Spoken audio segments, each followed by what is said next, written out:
Queridos hermanos, antes de la fiesta de la ascensión de nuestro Señor Jesucristo, hay unas oraciones, unas procesiones especiales que se hacen pidiendo a nuestro Señor gracias, bendiciones, misericordias.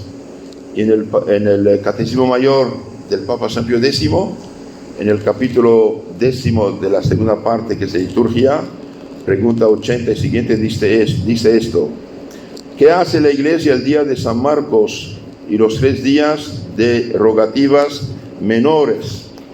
Rogativas significa peticiones.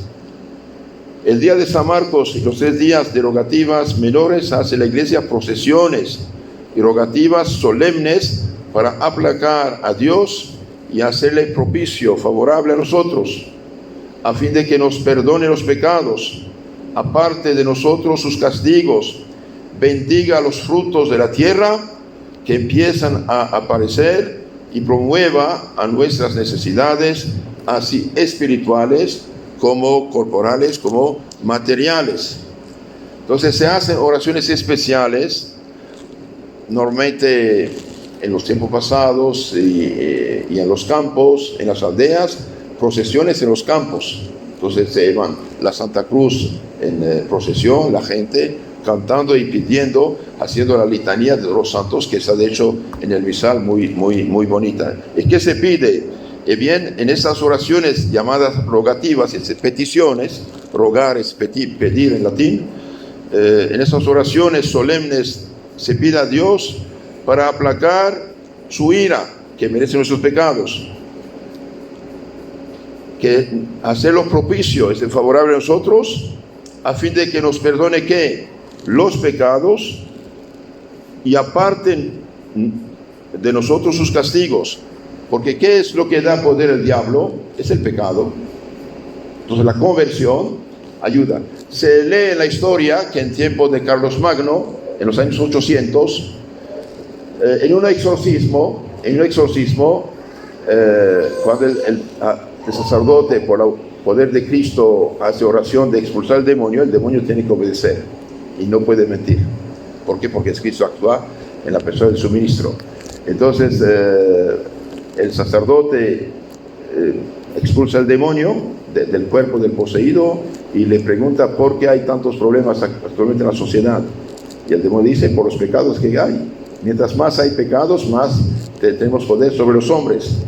Y cuando el emperador católico Carlos Magno, hombre piadoso y creyente, supo esto, bien pidió a los obispos de hacer varios sínodos, concilios, y reformar la situación de los cristianos para eliminar el pecado. Entonces pedimos que Dios aparte de nosotros el pecado, perdone nuestros pecados, aparte de nosotros sus castigos, bendiga los frutos de la tierra. Sí, bendiga los frutos de la tierra también. ¿Por qué? Porque necesitamos alimento que empiezan a aparecer, y también provea a nuestras necesidades, así espirituales como temporales. De hecho, en Metodado el sacerdote hace la señal de la cruz sobre los campos, dice, para que bendiga los frutos del campo, etcétera, etcétera. Y después hay una oración especial contra los malos bichos, contra los bichos que destruyen las cosechas. Váyanse, descrezcan, mueran, dice, solamente váyanse donde no puedan hacer ningún daño a los seres humanos, etcétera. Entonces las rogativas son estas oraciones de 3 días que se hacen. Son muy antiguas las procesiones de San Marcos, las rogativas. Sí, las procesiones de San Marcos y de las rogativas son antiquísimas, y el pueblo solía concurrir a ellas con los pies descalzos, con verdadero espíritu de penitencia y en grandísimo número, dejando toda otra ocupación para asistir a ellas. Ustedes saben que la oración se suma. Mientras más hay gente que se junta, que ora, reza, pide, más hay misericordia. Ustedes saben que una gotita de agua es nada, pero millones de gotitas hacen un tsunami. La oración se suma. Por eso dichosa, 1000 veces dichosa, la familia que reza unida. Conoce el proverbio, ¿no? La familia que reza unida permanece unida. La oración se junta. Y por eso rezar en la iglesia es muy importante también. Claro, la pequeña iglesia que es la familia y la grande iglesia que es el templo del Señor. Por eso rezamos el rosario antes de la misa y aprovechen. ¿Qué hacemos en las litanías de los santos que se cantan en las rogativas y otras procesiones semejantes? En las litanías de los santos imploramos misericordia de la Santísima Trinidad para ser oídos nuestras oraciones. Entonces, imploramos que misericordia del Dios verdadero, Padre, Hijo, Espíritu Santo, la Santa Trinidad, y para ser oídos nos volvemos en particular a Jesucristo con aquellas palabras: Christe audinos, Christe exaudinos, es decir, Cristo escúchanos, Cristo óyenos. Invocamos también el patrocinio de María Santísima y de los ángeles y de los santos del cielo, diciéndoles: orate pro nobis, rogad por nosotros. Orate es plural, rogad por nosotros. Nos dirigimos de nuevo a Jesucristo y le pedimos por todo lo que ha hecho por nuestra salvación, que nos libre de todos los males y principalmente del pecado, diciéndole: líbranos, Domine, Señor, líbranos del pecado, líbranos de todo peligro, líbranos de la tentación, líbranos, decimos cada vez. Le pedimos el don de una verdadera penitencia y la gracia de perseverar en su santo servicio, y le rogamos por todos los órdenes de la Iglesia y por la unión y felicidad de todo el pueblo de Dios, diciendo: te rogamos, audinos, óyenos, Señor, te lo rogamos. Y finalmente terminamos con la palabra con que empezamos, implorando la misericordia de Dios, diciendo de nuevo: Kyrie eleison, Christe eleison, Kyrie eleison, Señor, ten misericordia de nosotros. Esto podemos ver un poco en San Mateo 7 a 11.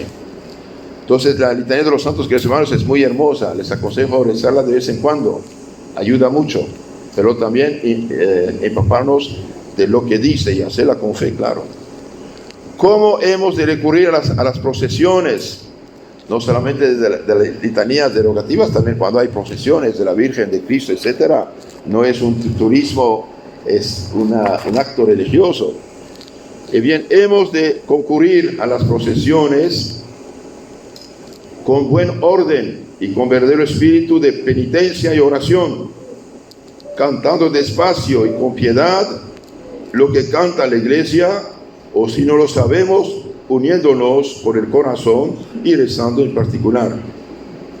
2. Tenemos que cumplir las procesiones con modestia, recogimiento, no mirando acá ni allá, ni hablando a nadie sin necesidad. La procesión es un acto religioso, no es un turismo. Y también las personas deben ir a las procesiones bien vestidas, de una manera decente, cubriendo su cuerpo, sus espaldas, sus pechos, nada de short, etcétera, etcétera. Debemos cumplir las procesiones también con verdadera confianza de Dios, que Dios atenderá nuestras oraciones y gemidos en común y nos otorgará lo que es necesario, así para el alma como para el cuerpo. Dichoso el pueblo cristiano que sabe aprovechar de estas bendiciones de Dios. Y finalmente, ¿por qué en las procesiones se lleva delante la cruz de Cristo? En las procesiones se lleva delante la cruz para enseñarnos que siempre hemos de tener delante de los ojos a Jesucristo crucificado, a fin de regular según sus ejemplos nuestra vida y acciones, e imitar en su pasión, sufriendo con paciencia las penalidades que nos afligen. San Pablo, en su carta a los Gálatas 6:14, dice: cuanto a mí, jamás me gloriaré sino en la cruz del mismo Jesucristo. Entonces, queridos hermanos, tratemos de preparar bien esta fiesta de la ascensión del Señor, con oraciones, con un poco de ayuno y penitencia. Esto ayuda muchísimo.